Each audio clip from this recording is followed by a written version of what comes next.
Hello, and we are going to start Chapter 2 today. And the first part of Chapter 2 is one-step equations. So before we get into it, I want you to write down this definition of equivalent equations. Those are equations that have the same solution or solutions. So for example, 4x plus 2 equals 10 and 12x minus 5 equals 19. If I solved both of these for x, they will both equal 2. X equals 2 in this equation, and x will equal 2 in this equation. They both have the same solution.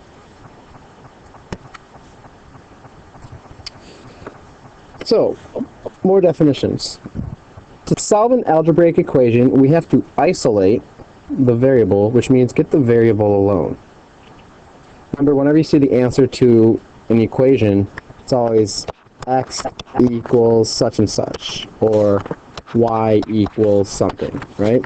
Notice the variable is all alone. There's no coefficients, there's nothing being added to it or anything. It's just x equals or y equals. It's isolated. Write that down. To isolate variables, we use the properties of equality and inverse operations. We learned about the properties of equality in last chapter, and I'll go over them again. But inverse operations. So basically, it's the opposite operation. So addition and subtraction are inverse operations, and multiplication and division are inverse operations. They're the opposite of one another.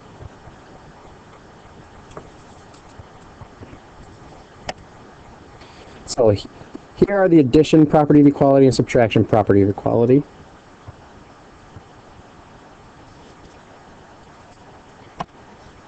And so let's talk about solving equations using subtraction. So we have the equation x plus 13 equals 27.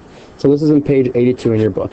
I'm going to walk through this one in depth so you see what's going on. And then from there, I'm going to solve a bunch of them. And you're going to solve some of them too.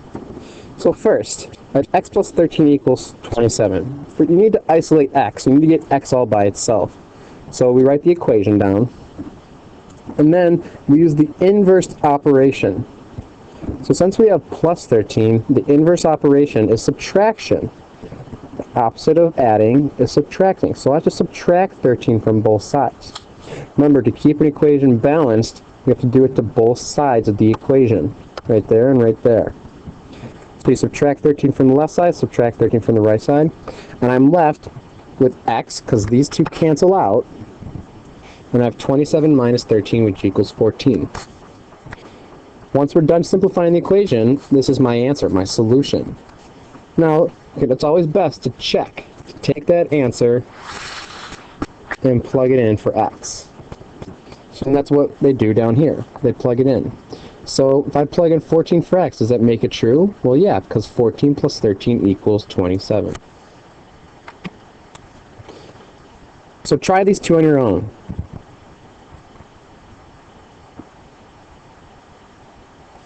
So I have x plus 15 equals 42.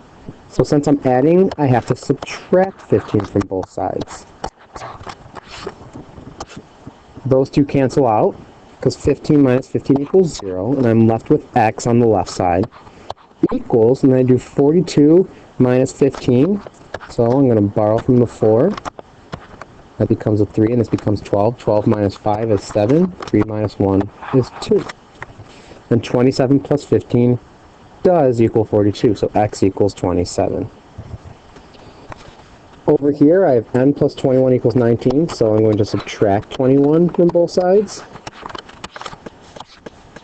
Those cancel out because 21 minus 21 equals 0. Remember, n plus 0 is n, so n equals 19 minus 21. 19 take away 21, we're left with negative 2. For subtraction problem, you have to use addition to isolate the variable. So I have x minus 9 equals 21. So since I'm subtracting here, the inverse operation, or the opposite operation, is adding. I'm going to add to both sides. And since I'm minus 9, I have to add 9 to both sides. Negative 9 plus 9 equals 0. So I'm left with x equals, now I have 21 plus 9, and that equals 30. And if I plug this back in over here, for x, I get 30 minus 9 equals 21.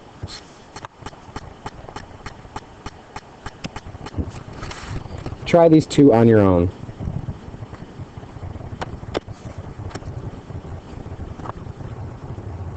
So since I'm subtracting 15, I'm going to add 15 to both sides. I get x equals 37 plus 15, 52. Over here I have d minus 18 equals negative 40. So I'm going to add 18 to both sides. I'm left with d equals negative 40 plus 18 means I'm down 40, then I add 18 to it, and I get negative 22.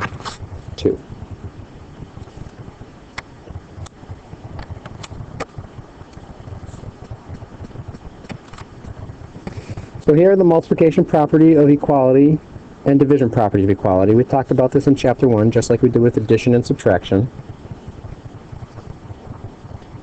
And so now let's use these to solve multiplication problems. So when we have a multiplication problem, we use division to isolate the variable. So I have here 4x, and if you're not sure what this means 4 times x. Whenever you see a coefficient, the number in front of a variable, the coefficient, and then the variable itself, this is multiplication happening right here. So since I have 4 times x, to get rid of that 4, I have to divide by 4. 4 divided by 4 is 1. Remember that anything times 1 is itself, so I'm left with x, because x times 1 is x. And then I have 28 divided by 4, that equals 7. And is that true? So I plug 7 back in for x, and I get 4 times 7. Does that equal 28? Well, it does. So therefore, x equaling 7 is correct. So I want you to try these two on your own.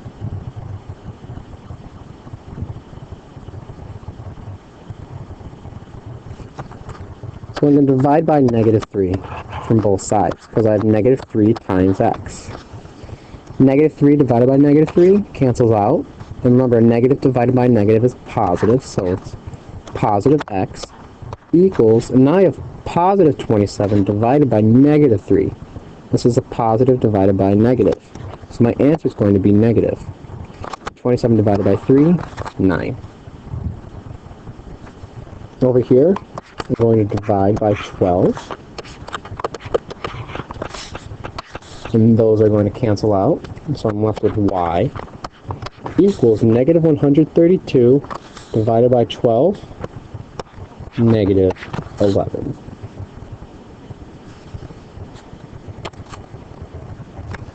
For division problems, we use multiplication to solve the equation.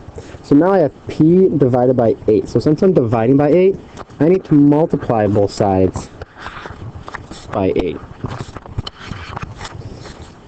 And these are going to cancel out. I'm going to be left with p equals 7 times 8, which is 56. And you can test that because 56 divided by 8 does equal 7. Try these two on your own.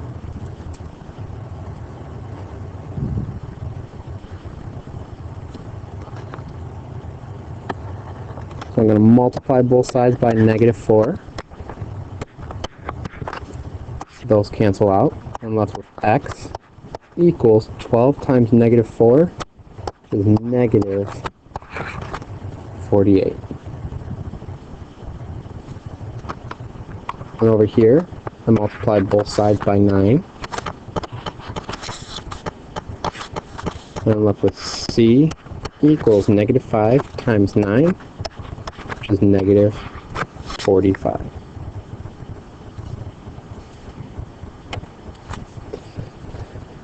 Finally, sometimes we have an equation with a fraction as a coefficient. To solve this, we multiply the coefficients, multiply by the coefficient's reciprocal. So right here, the coefficient is 2/3. So it's 2/3 x equals 9. So I need to get rid of this, so I'm going to multiply by the coefficient. on both sides. So I'm going to cross reduce over here. The 3's cancel out and the 2's cancel out. So I'm left with x equals, and then I have 9 times 3 halves. Now if it helps, since I have a whole number right here, 9, I can write it over 1, because you can write any whole number. You can write any number over 1. And when you're multiplying, remember, you multiply the numerators together and the denominators together. So 9 times 3 is 27. And then divided by 2, we get 27 over 2. Or 13 and a half. You might ask yourself, well, isn't it supposed to come out to a whole number? And no, it's okay. Sometimes you can get fractions as your answers. That happens in math. Not everything is perfect. So don't get alarmed if you get a fraction or a decimal. Sometimes it's the right answer. Okay, go ahead and try these two on your own.